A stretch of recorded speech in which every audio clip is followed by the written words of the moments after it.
resume a few weeks thereafter para sa second or what we call 3.0. Hindi na tayo titigil rito kasi ang naging feedback sa mga different teacher natin when we started, mas naging excited yung mga sa bata. Mas masigla, mas participating sa lahat ng mga nangyayari sa loob. Now, mas pinalawak natin. Pinabot na natin sa big school, kinder and grade 1 na. So from 21,000, we are now going to address, nourish 60,000 plus students, public school students in the city of Manila. And after that, assessment ulit, yung weeks thereafter, baka lang sa mga yung elementary goals. So we're very happy and so, gusto ko rin pasalamatan yung ating mga daycare teacher nung nilaunch natin yung program. Because it's a very challenging, logistically speaking. 458 daycare centers all over the city.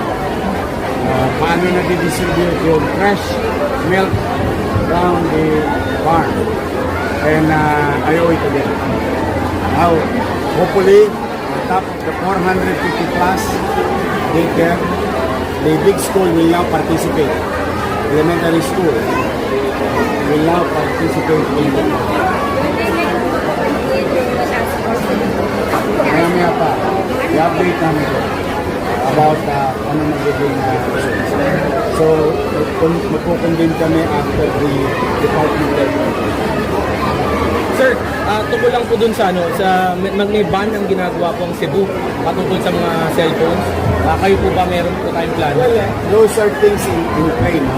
But for the meantime, talaga yung focus namin is yung access to this type of unnecessary things, no?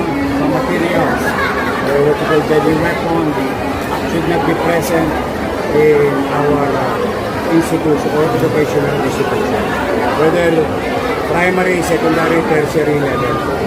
Kaya kailangan may iwas natin ito.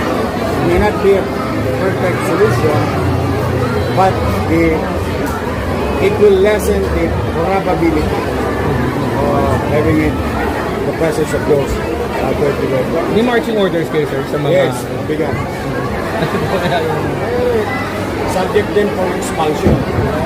And once you are expelled, hindi ka na makakapag-aral sa lungsod ng Maynila and the public education system. So, hindi ka na makakapag-aral o tatanggapin sa PLM at UDM.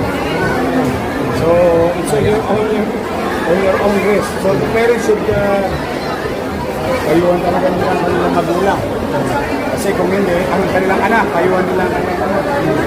Kasi kung hindi, masasakripisya. Because, habang may take, may sound harsh, pero wala na siguro pinakamainam. Kundi magkaroon ng kapanatagan ng mga magulang, mga bata, at mga guro sa loob ng eskwela namin na payapa yung school environment ng mga bata natin with a greater number. Bilang magulang, sir, last na lang, mensahe sa ating mga parents. Eh, talaga po na napakahirap. Alam ko kung napakahirap magpalaki ng anak. No question. That I agree with you. Pero wag natin susukuan o susuko na patuloy silang gabayan. Lalo na kung sila ay minor. It's our obligation, practically and morally, to guide our kids, our mga bata. Kailangan lang, medyo, kasi alam mo, hindi mo rin masisibang magulang, balang-abala at paghahanap buhay para mayroon sa kanya pamilya. In the same manner, we have to give extra steps, extra care, extra time. Thank you.